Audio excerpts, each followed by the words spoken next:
बड़ी खबर की ओर, जी आपको बता दें कि उत्तर प्रदेश के लिहाज से बेहद महत्वपूर्ण खबर आपको बताएं कि जिस तरीके से इन्वेस्टर्स समिट को लेकर तमाम प्रयास सरकार की ओर से किए जा रहे हैं, इसी कड़ी में UP global investor summit new India growth engine का प्रोग्राम का कार्यक्रम का आयोजन किया गया है, जिसमें न्यूयॉर्क में आपको बताएं कि GIS 2023 का जो है कार्यक्रम का आयोजन किया जाएगा। सीएम योगी ने वीडियो कॉन्फ्रेंसिंग के द्वारा ये संबोधित दिया है, बयान दिया है। आधुनिक इंफ्रास्ट्रक्चर वाला राज्य उत्तर प्रदेश है, सीएम योगी का ये कहना है। इसके अलावा इज ऑफ डूइंग बिजनेस में यूपी को दरअसल अग्रणी राज्य बताया।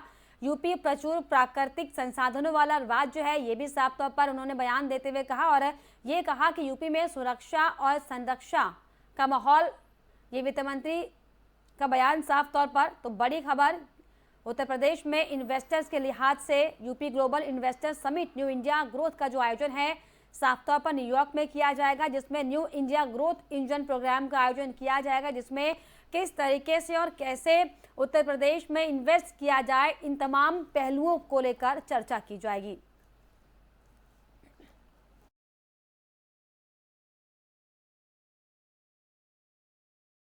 प्रदेश सरकार द्वारा छात्र छात्राओं को बेहतर सुविधा मुहैया कराने के तमाम वादे और दावे किए जा रहे हैं। सूबे के मुखिया भी शिक्षा व्यवस्था को लेकर कोई समझौता करने को तैयार नहीं है, लेकिन उन्हीं के अफसरों ने योगी सरकार के आदेश को सिरे से खारिज कर दिया।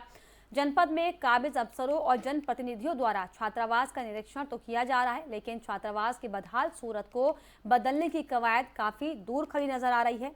वहीं जनपद महोबा के छात्रावास से सामने आई तस्वीरों ने प्रदेश सरकार के तमाम दावों को सिरे से नकार दिया। कानपुर सागर राष्ट्रीय राजमार्ग का ये वो SC/ST छात्रावास है, जहां पर चारों तरफ सिर्फ और सिर्फ गंदगी का अंबार है। तमाम जो ढेर फैले हुए गंदगी के ये साफ तौर पर नजर आते हैं। दूषित जलभराव की समस्या यहाँ पर लगातार बनी हुई है, और ऐसे में छात्रों की माने तो एक बार नहीं कई मर्तबा अफसरों से गंदगी की समस्या को लेकर शिकायत की जा चुकी है, लेकिन हालात जस के तस बने हुए हैं। वहीं छात्रों को बारिश के मौसम में छत से टपकते पानी में रहने को मजबूर होना पड़ता है। SC/ST छात्रावास में साफ सफाई व्यवस्था दुरुस्त रखने के लिए महिला सफाई कर्मी को सिर्फ 1000 रुपए का मासिक वेतन दिया जाता है। अब आखिर ऐसे में छात्रावास में बेहतर सफाई व्यवस्था की कवायद पूरी हो तो आखिर कैसे? कई बार महिला सफाई कर्मी द्वारा वेतन बढ़ाए जाने की मांग की जा चुकी है, पर ना तो आज तक वेतन बढ़ाया जाता है गया है और ना ही सरकारी मुजालिमों द्वारा बढ़ाए जाने का आश्वासन दिया गया। इसी छात्रावास के ठीक सामने एक और छात्रावास भी है, जो कि 5 साल पहले बनाया गया था। वहीं आज भी लटकता हुआ ताला उसकी शोभा बढ़ा रहा है, और ये तमाम तस्वीरें सीएम योगी के सपने को और उनकी प्लानिंग के मंसूबों पर पानी फेर रही हैं। यहाँ पर गंदगी बहुत ज़्यादा पड़ी हुई है, और इसको मतलब सफाई के लिए वो मतलब व्यवस्था नहीं है, और यहाँ पर सभी अभ्यर्थी रहते हैं। सफाई वो एक लगी है, मतलब लेडी बूढ़ी हैं, वो सफाई सामने की कर देती हैं, और उनसे ज़्यादा कुछ होता नहीं है। तो साफ सफाई से लेकर लैट्रिन बाथरूम से लेकर, और बरसात में जो छतें हैं वो चूती हैं, तो बच्चे हैं जो सो नहीं पाते हैं सही तरीके से। और बाकी हमने काफ़ी बार 4-5 बार हमने नया छात्रावास खुलवाने की भी कोशिश की है, तो अधिकारी बोलते हैं कि बजट नहीं आ रहा है। हमारे पास अभी उसकी एप्लीकेशन की DM साहब, सांसद जी, विधायक जी सबके पास गए हमने। कई साल गुजर गए सर, 1000 रुपये में हमारा पूरा तो नहीं पड़ता, अकेले गरीब के हिसाब से अपना गुजारा करते हैं। कई बार अधिकारियों से कहा, एप्लीकेशन दिया, कोई सुनाई नहीं भई है। बस ये कह देते हैं कि हाँ करवा देंगे हम तुम्हारा काम।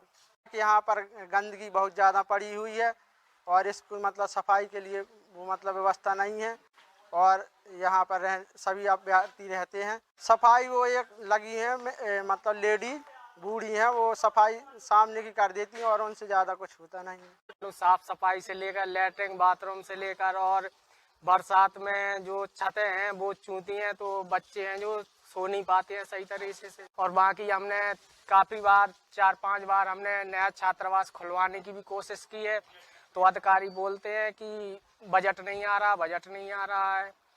हमारे पास अभी उसकी एप्लीकेशन की DM साहब, सांसद जी, विधायक जी सबके पास गए हमने। कई साल गुजर गए सर, 1000 रुपये में हमारा पूरा तो नहीं पड़ता, अकेले गरीब के हिसाब से अपना गुजारा करते हैं। कई बार अधिकारियों से कहा, एप्लीकेशन दिया, कोई सुनाई नहीं भई है। बस ये कह देते हैं कि हाँ करवा देंगे हम तुम्हारा काम। यहाँ पर जिला कारागार गाजियाबाद में कैदियों को हुनरमंद बनाने की कवायद की जा रही है। जिला कारागार के जेल अधीक्षक आलोक सिंह द्वारा कैदियों को प्रशिक्षण मुहैया करवाकर हुनरमंद बनाया जा रहा है और फिलहाल जेल में मौजूद 2 दर्जन से ज्यादा कैदी मिट्टी के बर्तन बना रहे हैं, जबकि अन्य कैदी मिट्टी के बर्तन बनाने की कला को अभी सीख रहे हैं। जेल में ही बिजली से चलने वाला चाक मौजूद है, जहां पर कैदी मिट्टी के बर्तनों का आकार देते हैं। कैदियों को बेहतर इंसान बनाने पर जोर दिया जा रहा है और जिला कारागार गाजियाबाद के जेल अधीक्षक आलोक सिंह के मुताबिक जेल में आने वाले बंदियों से बातचीत कर ये पता लगाया जाता है कि उनमें आखिर क्या और किस तरीके का हुनर है या फिर किस क्षेत्र में वो अपनी रुचि रखते हैं। कैदियों के हुनर और रुचि का पता लगाने के बाद उनको प्रशिक्षित किया जाता है, जिससे कि कैदी जब कारागार से छूटे तो समाज में एक अच्छे इंसान के रूप में पुनः स्थापित हो सकें। इंडिया विजन फाउंडेशन, HCL समेत कई संस्थाओं के सहयोग से बंदियों को प्रशिक्षित किया जा रहा है। वहीं जेल अधीक्षक ने बताया कि कैदियों से मिट्टी के बर्तन बनवाने की शुरुआत की गई है। शुरुआत करने से पहले कैदियों को मिट्टी के बर्तन बनाने के लिए प्रशिक्षित करने के लिए कारीगर बुलाया जाता है। फिलहाल बंदियों द्वारा तैयार किए जा रहे मिट्टी के बर्तनों का जेल में मौजूद कैंटीन में प्रयोग किया जा रहा है। वहीं आलोक सिंह ये भी बताते हैं कि जब कोई भी कैदी किसी काम में खुद को व्यस्त रखता है और कुछ सीखता है, तब उस कैदी में सकारात्मक बदलाव आने शुरू हो जाते हैं। हुनरमंद बनने के बाद कैदी का आत्मविश्वास बढ़ता है और उन्हें आगे के जीवन के लिए एक नई प्रेरणा मिलती है।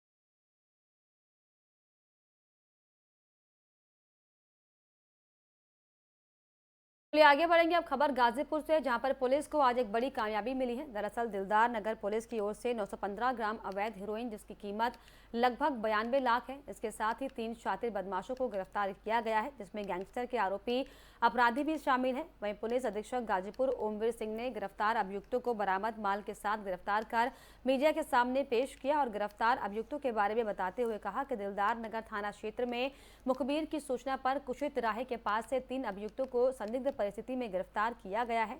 वहीं एसपी गाजीपुर ने बताया कि अभी इनका एक साथी फरार है, जिसकी तलाश पुलिस लगातार कर रही है।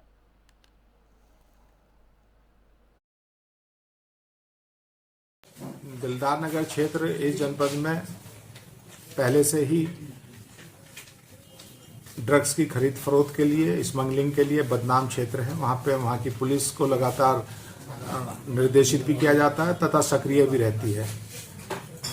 वहाँ पे कल दिलदार पुलिस के द्वारा 3 अभियुक्त गिरफ्तार किए गए हैं, जिनके पास भारी मात्रा में हेरोइन निकली है। करीब कुल मिला के तीनों से 915 ग्राम हेरोइन की बरामदगी की गई है।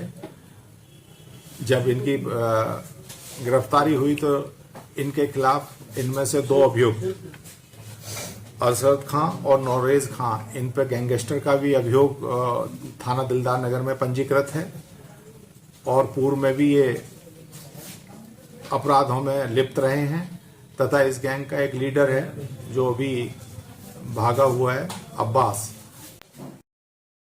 और इसी के साथ उत्तर प्रदेश की खबरों में फिलहाल इतना ही। देश और दुनिया की तमाम खबरों के लिए आप देखते रहिए FM न्यूज़। नमस्कार।